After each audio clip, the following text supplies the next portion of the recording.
Hello and welcome to the Autistic Me podcast. I am Christopher Scott Wyatt, speaking as the Autistic Me.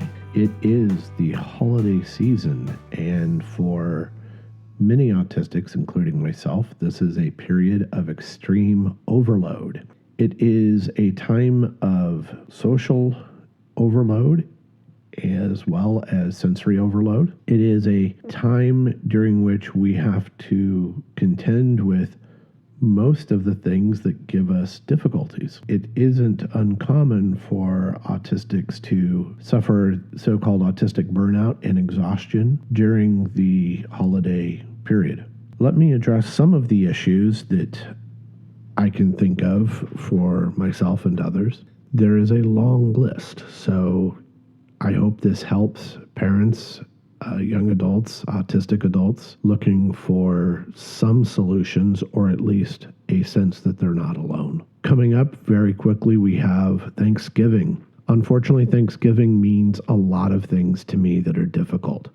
The most obvious for many families is travel. Travel can be difficult under the best of circumstances, but holiday season travel means more congestion on the roads, more congestion at airports and train stations. It also means more frustration and anger in the vehicles. It's difficult to drive in some locations during the rest of the year, much less with the extra congestion of traffic that we have during the holidays. And so I know that myself and other drivers will be on edge. In fact, that's one reason my wife and I prefer to stay at home during Thanksgiving is the traffic and congestion involved in travel. The travel issues can be ameliorated a little bit, but not entirely, with activities, headphones, and just general comfort items. Our daughters like to take pillows and blankets with them that they are comfortable with, so they have their favorite little travel pillows that grandma made them. They have their favorite stuffed animals.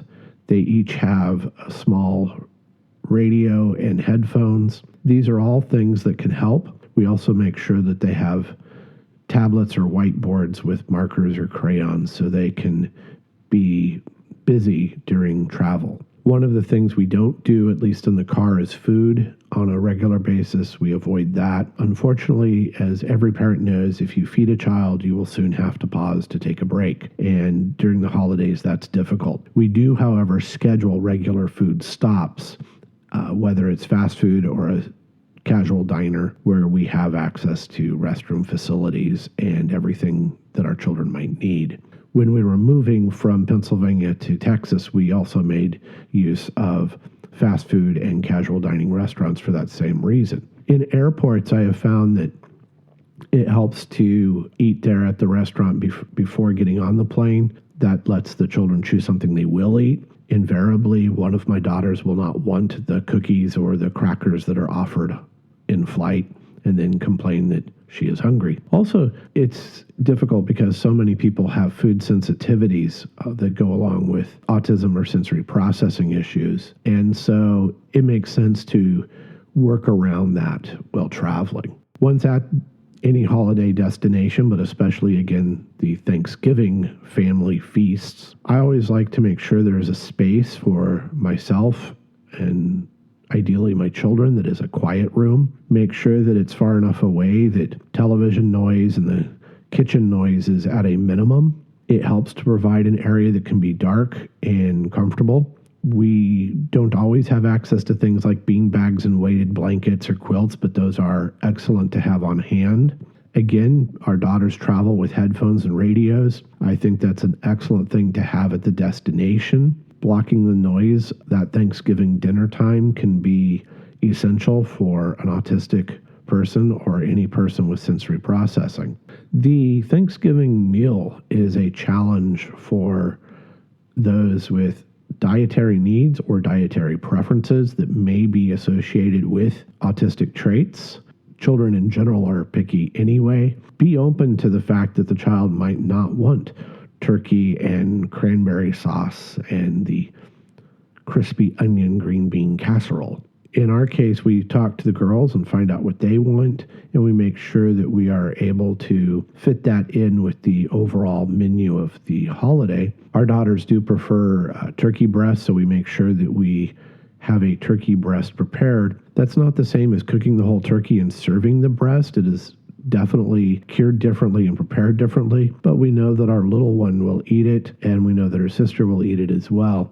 Working around those dietary things shouldn't be something where you have to make a lot of excuses to other people. If the autistic individual doesn't want the traditional meal or what is being served, I wish that people wouldn't make a production out of their complaints. Too often I have heard well-intentioned friends and family say, well, you should eat what the rest of the family's eating. This is a special feast. We prepared this special meal just for you, etc. Really, as a parent or an autistic self-advocate, you need to stand up and say, I'm sorry, but that meal doesn't quite fit the needs of everyone. There is nothing at all wrong with having a healthy alternative. I certainly do not encourage giving in to the junk food urge that's so common with all children and some autistic adults. Certainly you want to eat healthy, but you want to have an option that you're comfortable serving or eating. Thanksgiving can be too busy and disorganized for some autistics. I encourage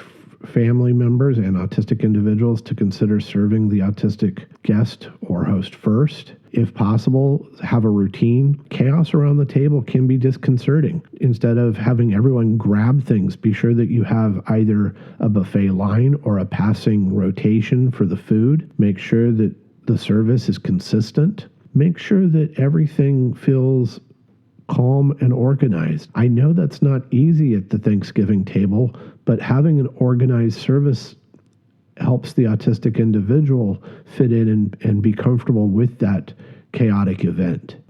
I know that it is tradition, at least in the United States, right, for Thanksgiving to include football and other sports. I'm not a fan of loud televisions and loud noise. So again, be sure that you take into consideration that some of the noise of television plus people can be too much for the autistic person. That safe room, that quiet room becomes a nice safety valve to have. And depending on where you live, you might live as we do, somewhere like Texas, where stepping outside is fine. I could very easily step outside our current house into our backyard and avoid anything that is overstimulating myself or my daughters.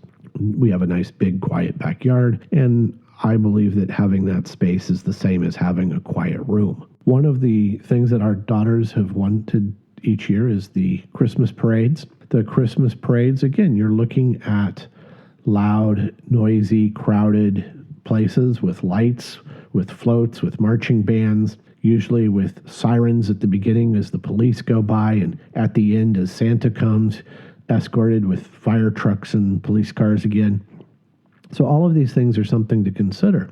We absolutely do enjoy the holiday parades, but we try to mitigate the input from the holiday parades by finding areas that are less crowded, less cluttered, and maybe not near the center where some of the performances will take place, but either before or after any performance areas. You can make adjustments, such as arriving early. You can have snacks with you instead of what will be sold at vendors. All of these things are possible, and you can certainly make even a Christmas parade something that works well for the autistic individual and the individuals with sensory processing issues. The time between Thanksgiving and Christmas means lights and music and all those things that so many people enjoy. But unfortunately, blinking lights cause migraines for me and for many other people with sensitivities. Always take that into consideration when decorating your house. I don't encourage or suggest telling neighbors how they should or should not decorate their homes, but be sure that you have a way to block lights if they cause a problem for someone in your household. I have found lined drapes and curtains have been a real help in our houses. Blackout curtains, they are lined with a foam behind the fabric, and it really does block out light. So if you're going to be in a neighborhood with blinking lights and an autistic individual responds poorly to those, or someone with other input issues responds poorly to those, having those blackout curtains can be extremely useful. Driving around to see the lights, I know, is a common thing. We do visit light displays with our daughters because they love them, but at the same time, we know that they can be distracting and there can be a point of overload. I have allowed the girls to bring sunglasses with them. I will often have my sunglasses with me even at night as well. My glasses are also glare resistant, which helps with the light displays. Don't force an autistic or anyone with sensory issues to go enjoy the light show with you if they're not going to enjoy it. The same goes with busy malls and other things that have a lot of sensory input. You might enjoy those, or you might imagine everybody's going to enjoy those. But remember, someone with sensory processing issues, this time of shopping and lights and displays and Santas can be so overwhelming that we need ways to block out that sensory input. The sunglasses for light shows have worked really well for our daughters. Also, some of the light shows have a lot of animated music and speakers, so we do take the headphones with us in the car. The headphones in some light displays actually can tune to the display music and the display narration, but at a lower volume. We really appreciate that, and I hope that more light shows take that option where you can listen with headphones on to block out the outside noise, or listen to the loudspeakers if that's what is okay with you. Trips to Santa. This is that time. There are autism and sensory-friendly Santa times at many malls and many stores. Sensory-friendly Santa times mean that they don't have the loud music. Santa's a little quieter and calmer. One of the Santas that I'm aware of in Pennsylvania did sign language, which was fantastic. Check your calendars, your local event calendars, to see if there are sensory-friendly Santa times. And even though my wife and I are not religious, we certainly appreciate that many churches offer these things. And for the last few years, we have gone to a wonderful event at a church in Pennsylvania. Here in Texas, I know the churches offer events too with both Santa and the traditional nativity story.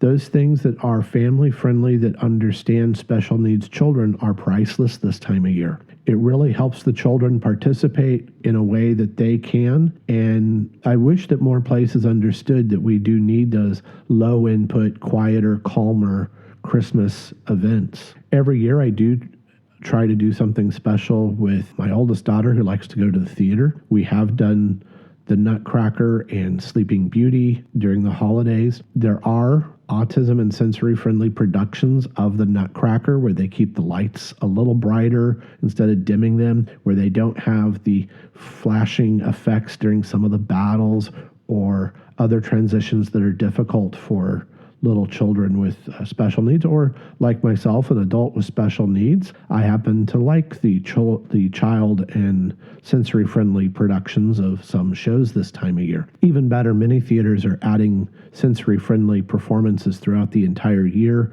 so you might find autism-friendly productions of The Lion King or Beauty and the Beast any time of year, not just at Christmas. Strangely enough, our youngest doesn't like Christmas songs with bells, and there are many of those. So be aware that some sounds that are common to the holiday season can be, for whatever reason, upsetting or unnerving to people with those sensory issues.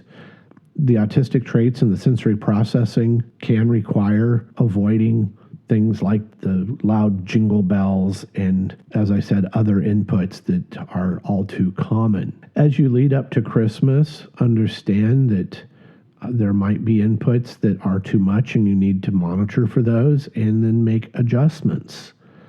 My children always look forward to our train set around the tree. That's a nice quiet thing that we can do around the tree with some quiet music playing. Things like that are calming and yet family-oriented are fun and allow us to enjoy the holidays with less stress. We do not do and have not done a large family Christmas with our daughters. My wife and I like the quiet. We like this time with our daughters at home in a place we know we can regulate for them and for me. During the Christmas time, we do try to organize the gift opening very carefully. We take turns. We do it quietly. We do it calmly. We know that the littlest one will get upset if she perceives something isn't fair. And so that's important to us. I don't like the clutter, so we actually throw the waste wrapping paper into trash bags as we unwrap. I know that that's a lot for some families. They just sort of make the mess and clean up, and they have a lot of fun with it, but I find that just agitating. So we actually keep our Christmas area clean during the unwrapping. We make sure that everyone is recognized and we celebrate what each person gets. That helps as well. Christmas dinner, we go through the same process we would with a Thanksgiving dinner. We make sure that it's quiet and calm and orderly. I know Christmas dinners are, again, a very special time. So having that order helps make it special about the people instead of distracting and the cause of a potential meltdown. As you go through the holidays, always take into consideration that it's supposed to be about the people around you and their needs as well as what you might enjoy. I know that that can be difficult for families that are used to large and loud. It can be a lot to ask. Let's do it quieter. Let's do it more organized. Let's have some control instead of chaos. That's very difficult for some who just love to go all out for the festivities. I do love the fact that our holidays are spent with our children now. That has made the holidays special. There is nothing quite like spending the holidays with the children, looking forward to gifts and food. Quite honestly, the pies and the candies that they inevitably receive and consume. I want the holidays to be pleasant and enjoyable. And to make that happen, that means that our holidays in our house will be more organized and more routine. Year after year, we follow a pattern, and that pattern gives our children a sense of comfort, and it helps the autistic me. I really do appreciate having things the way that I need them to be. I hope that these holiday tips help. I know that they are the same year after year. I know that everyone with autistic children or autistic individuals themselves do all we can to cope through the holidays and the overload that is going to happen. I remind autistics and the families of autistics that asking for a timeout is important. Knowing your limits or knowing the limits of the autistic in your life is valuable and a way to help. If my wife notices that I'm getting overloaded or that one of our daughters is approaching overload, she knows that it's time to quiet things down and take a pause. Be aware of the autistic's needs. Listen by observing. And listen to the words too. If the autistic says, "I'm feeling tense," or "I don't like that," listen and respond. This has been the Autistic Me podcast, addressing the topic of the holiday season. I am Christopher Scott Wyatt, speaking as the Autistic Me, and I look forward to our next meeting. Thank you.